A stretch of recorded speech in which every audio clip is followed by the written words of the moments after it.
ప్రజలు మాత్రం, పేదోడు మాత్రం బాగుపడకూడదు. పేదవాడి జీవితంతో వాడికి ఒక్క ముద్ద నోటికి వస్తుంటే గింజుకు చచ్చిపోతారు. వీళ్ళు కింద పడి కొట్టుకుంటారు, ఫిట్స్ వచ్చిన వాళ్ళకి కొట్టుకుంటారు. వాడికి రూపాయి దక్కుతున్నప్పుడు దాన్ని నాశనం చేయాలి. ఇది ఒక విచిత్రమైన శాడిజం, నిజమైన సైకోయిజం. బట్ ఈ సైకో మనస్తత్వాన్ని గొప్పగా కీర్తిస్తున్నాం ఇప్పుడు. ఇదివరకు వాళ్ళని సైకోలు అంటూ కూర్చున్నాం. అదే తేడా ఇప్పుడు అంతా. రీసెంట్ గా సార్ కొద్ది రోజుల క్రితమే కేంద్రానికి లేఖ రాశారు బాబు గారు. 5 లక్షల ఇల్లు కావాలి ఆంధ్రప్రదేశ్ కి ప్రధానమంత్రి ఆవాస్ యోజనలో భాగంగానే. ఒకటి ఇప్పుడు పెండింగ్ లో ఉన్న ఆల్రెడీ వాళ్ళకి డాక్యుమెంట్స్ ఇచ్చేసి పెండింగ్ లో ఉన్న స్థలాలు, ఆ నిర్మాణాల సంగతి ఏంటి?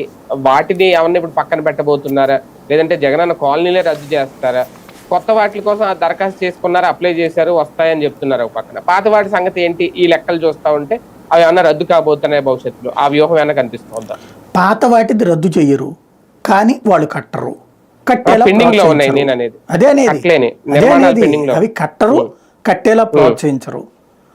కొత్తగా 5 లక్షలు తీసుకుంటే మన పార్టీ అనుచరులు లేకపోతే తెలుగుదేశం జనసేన వాళ్ళు వాళ్ళు ఉంటారు కదా, వాళ్ళకి లోకల్లో ఇప్పుడు 3 సెంట్ల భూమి అట్లాంటిది ఇచ్చేసి ఇదిగో చూసారా మేము చేసామని చెప్తారు.